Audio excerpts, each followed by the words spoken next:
Dear listeners, welcome to my YouTube channel. Good morning, Assalamu alaikum and namaste to all of you. आज मैं आपसे एक maths का topic discuss करने जा रहा हूँ कि जिसमें ज़्यादातर बच्चे कंफ्यूज होते हैं कि इक्वल सेट क्या होता है और इक्विवेलेंट सेट क्या होता है. इक्विवेलेंट सेट्स और इक्वल सेट्स ये क्या होते हैं मैथ्स में. अब देखिए वर्ड है इक्वल सेट्स. इक्वल का मतलब जिसमें आपके एलिमेंट्स कॉमन हो और the set which contains the same number of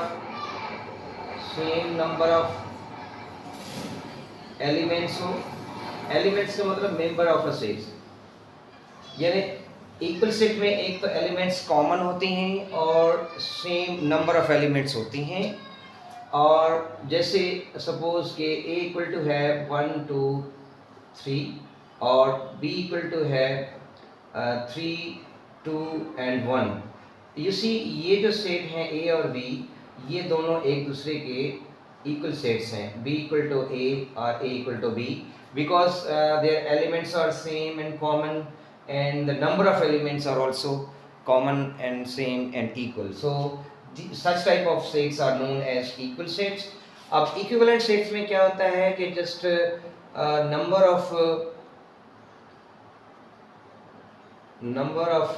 elements are common. यानी if two sets have the same number of elements and here elements are different, elements are not common, उनके elements common ना भी हों, जैसे A equal to x y z and B equal to a b c. You see these two are equivalent because set A contains 3 elements, 3 members, or set B contains also 3 elements. So we can say A equivalent to B or B equivalent to A. So this we can write symbolically. इस तरह से लिख सकते हैं और इसको equal को हम इस तरह से लिख सकते हैं. तो इक्वल सेट्स और इक्विवेलेंट सेट्स में एक तो क्या डिफरेंस है और उनकी डेफिनेशन क्या है और एग्जाम्पल कैसे हैं.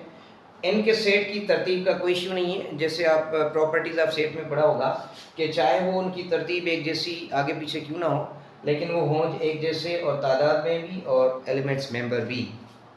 इसी तरह से इक्विवेलेंट में ये चीज़ है कि उनके एलिमेंट्स की तादाद एक जितनी हो, लेकिन वो चाहे अलग हों लेकिन उनकी तादाद एक जितनी हो, और तो वो सेट्स जो होते हैं वो इक्विवेलेंट सेट्स कहलाते हैं. तो उम्मीद करता हूँ कि ये आपको अच्छी तरह से समझ में आ गए होंगे इक्वल सेट्स क्या होता है और इक्विवेलेंट सेट्स क्या होते हैं.